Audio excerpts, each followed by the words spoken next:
friends! Welcome back to my channel. I'm Jessica and this is the Stitching Writer. This is my second Flosstube video and I'm filming it on the 14th of March. I'm not quite sure what my posting schedule is going to be like just yet. I don't do like a lot of stitching. I do a lot of stitching, but I'm not making enough progress in my stitches to do a video like every 2 or 3 weeks, even every 4 weeks. So I was thinking maybe every 5 to 6 weeks. I know that's not usually what Flosstubers would do.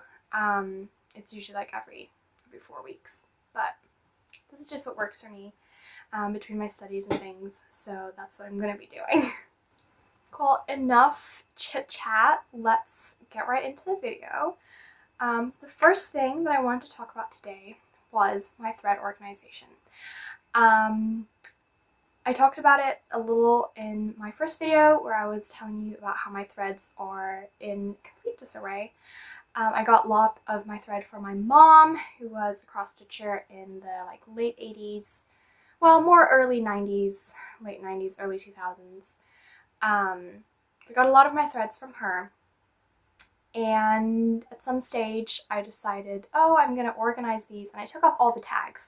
Took off every single one of the number tags, and now I don't know what any of the numbers are anymore. As well as actually just being a complete mess. I organized it like 2 or 3 years ago and it was not organizing, it was making it more of a mess. But I went through and, well, actually I went to our craft store and I ordered the bobbin tags and a plastic organizer. So I want to show you what I did with that. So this is what my threads look like now. You can see the reflection of my light.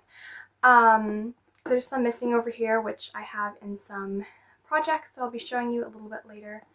But this is basically all the thread I have. It's a lot. It is a lot. It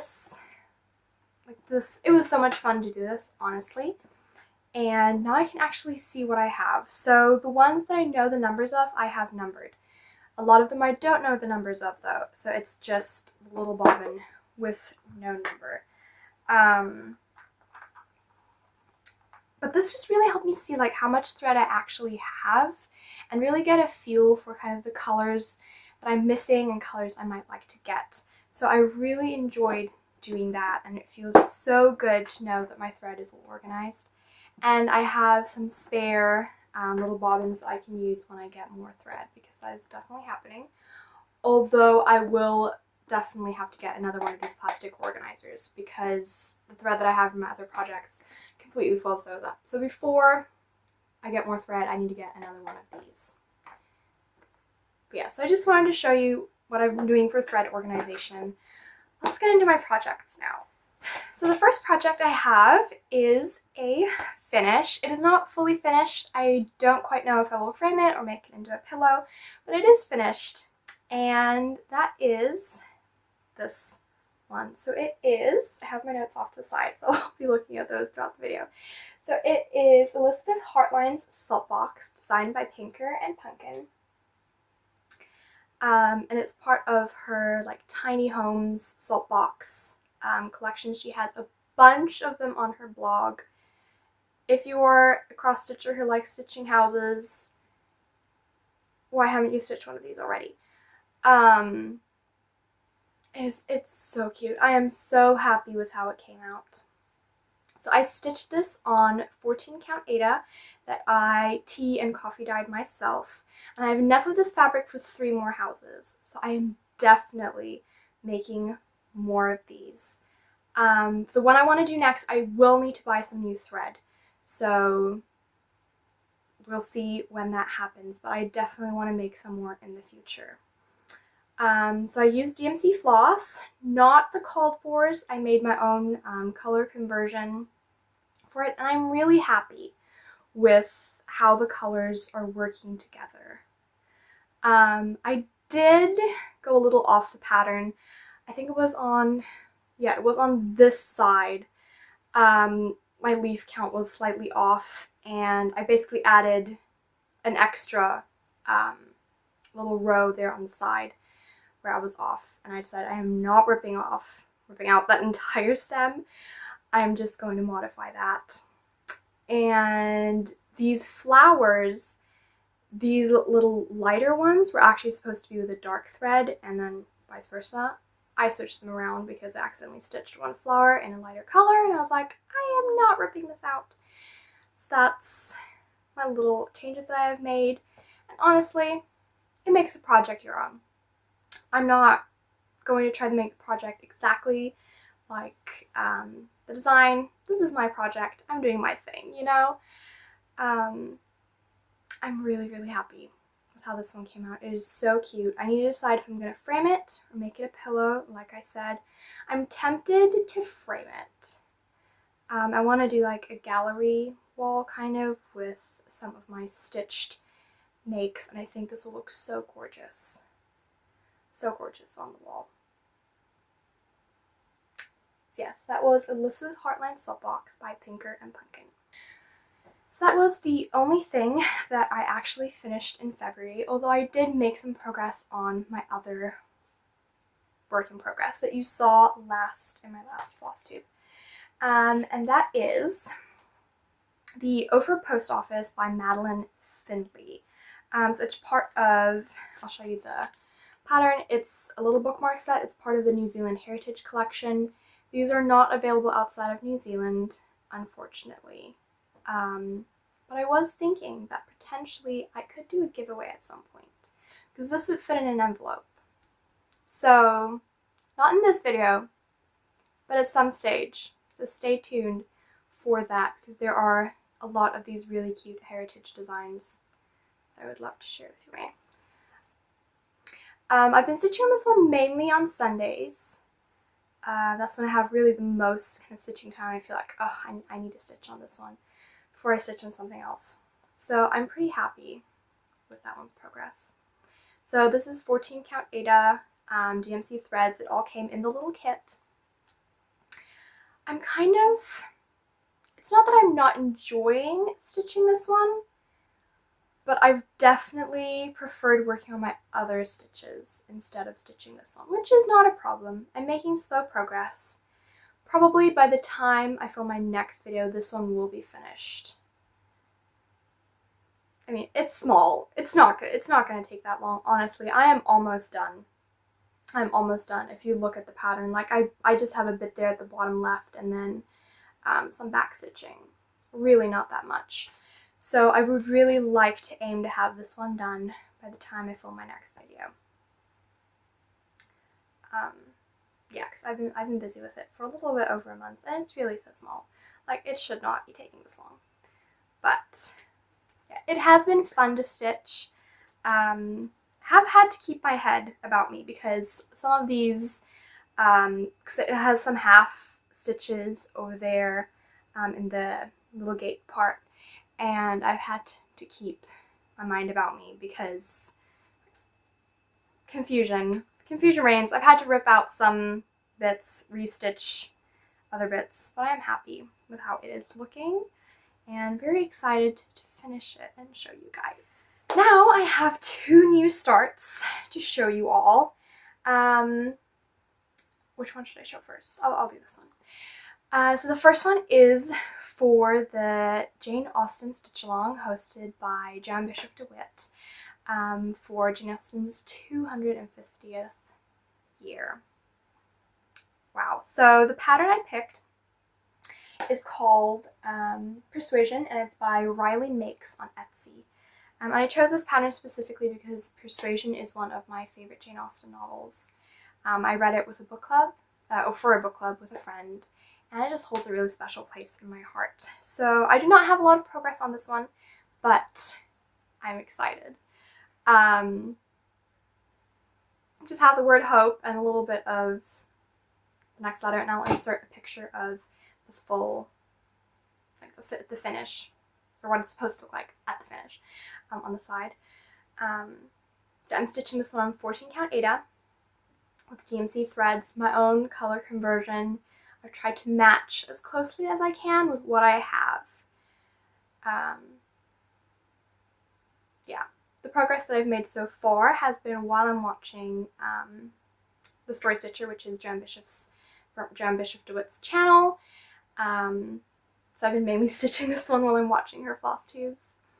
And I've really been enjoying it. It's been really fun. It's really simple. I think it's my first stitching letters, which has been really fun. And I'm enjoying seeing it come to life, you know? This one's been really, really fun. So I started this one maybe 2 weeks ago, so it's been a bit slow progress. Like I said, I haven't been stitching on it a lot. Yeah, it's been fun to stitch. I'm excited to see what it looks like. And yeah, honestly, because the stitch longs for the entire year, I do not plan that this takes the entire year. I will probably do more than one Jane Austen stitch this year, because why not? Yeah, there's no time limit on when I should finish this one, so I'm just stitching on it when I have a moment, when I'm feeling like I want to stitch it. But it has been a lot of fun. I have one more new start for you guys, and it is a really small start. The majority of my stitching time has been spent stitching the Saltbox house, and then I've been busy with school and work and all that. And this next pattern is inspired. Yeah, let me tell the whole story. So I am enrolled in the Author Conservatory, which is a college alternative program teaching creative writing and business and entrepreneurship. And as part of that, I'm developing a story about a young seamstress, and it'll be set in New Zealand in the 1890s. And I really felt like I wanted to do a fun little stitch. Well, not little. Yeah, I felt like I wanted to do a stitch inspired by the project. And I found the perfect pattern on Etsy. So it is called The Seamstress, and it's designed by Paula Vaghan. I hope I'm saying that right. It's a vintage pattern from the 80s, so it's not in print anymore. I found it on Etsy. Like I said, there might be some still available on Etsy. You will have to poke around, see where you can find it. I'll insert a picture of it over here. And yeah, I had the perfect fabric. I knew exactly what fabric I wanted to stitch this on. And so I gridded it out, which took a while. It took me an entire day to finish the gridding, and I did it with thread. I will talk about my progress, but I did it with thread. I know some people don't grid with thread because it's really easy for the thread to get caught on your stitches and then hard to pull out. But I did not want to buy a fabric pen. I don't trust those things. I don't trust that they wash out. Make with that what you will. So I just decided I'm not buying wire, I'm not buying a fabric pen, I'm just going to do it with thread. I might regret that later, but we will get there later. So I gridded out with just some thread that isn't, like there is none of this color in the pattern. And I have just started on, let's see, where is it? I have just started on a little bit of the sewing machine. Teeny tiny start. I'm pretty sure, I don't know the exact count of this fabric, but I'm pretty sure that it is 22 count, which is the smallest count thread that I have ever worked with. Or not thread, fabric. The smallest count fabric that I have ever worked with. And it's been nice, but it's also been a little bit of a struggle. So I just have a teeny tiny start. I don't know if my camera is focusing properly. I hope it focuses. I'm sorry if it doesn't. Teeny tiny start just on that sewing machine. But it's something. It's something, right? By the time I film my next Flosstube, I hope to have made a lot more progress on this one, considering that I really only have, well, I have 3 whips, but I want to spread my time evenly between them. So hopefully I'll get a bit more progress on this one. I'm not sure how long this little guy, big guy, is going to take me to stitch. Hopefully not more than a year. I would like to finish it and my novel around the same time. I think that would be really fun, but we'll see. We'll see. It has been fun working on this one, and I'm so excited to finish it. Even though I just started, I'm already excited to finish it. So I had to buy all new threads for this one, which is what that huge gap in my thread box was for. And I don't have a particular thread organization method within my project bag, which is just a plastic bag. I don't have pretty project bags yet. I want to make myself some. I already have a few fabrics that I'm thinking of using, so project bags might be a thing in the near future, but I kind of need to decide, am I going to do project bags or am I going to cross stitch? And of course I am picking cross stitch. So what I'm just doing for threads right now is I have them in a few Ziploc baggies, kind of like by color. These are all the pinks, like browns, some grays, and then the other colors. So I have them organized in these 3 little plastic bags, and then just my hoop. That is just about everything. I think that is everything I wanted to talk about. This is not a very long episode. I am sorry. I have not done much stitching. I kind of had like this feeling of kind of imposter syndrome over how I don't really have a lot of projects to talk about, which is silly because like this is just for fun. This is just for me to share my hobby, to share my stitches, and to connect with some other stitchers. So I talked myself out of it. I was like, Jessica, you are filming this video whether you have one finish and barely any progress in your other projects or not.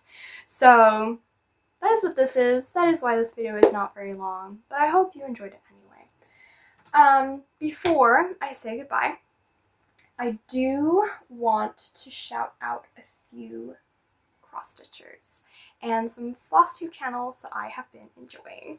So I have 3 channels that I want to shout out. The first one is Pumpkin Hollow Quilts. I have been loving her videos, loving watching them while I'm stitching. She seems like such a sweet lady. So shout out to her. And then also the Museum Stitcher. She's a recent find, although I have heard her mentioned a lot. I've only recently started watching her videos. Love them so much. And then also Frizzy Lizzie Stitches. She seems so sweet. I love her personality. Loving watching her, so shout out to her as well. You guys are such big inspirations to me, and I love watching your videos, watching what you're stitching, getting ideas for future projects. So just a big thank you to you guys for doing what you do. And that officially brings us to the end of the video. It is not very long, and I'm not going to apologize for that. I hope you enjoyed watching, and thank you for being here. Thank you for watching. Thank you for subscribing. It's been so nice getting to know you guys, connecting with you all. Is there anything you saw in this video of my 4 projects that you have either stitched yourself or would like to stitch in the future? What are you stitching on right now? Let me know in the comments. Give a like, subscribe, the classic YouTuber thing. And I'll see you next time. Bye!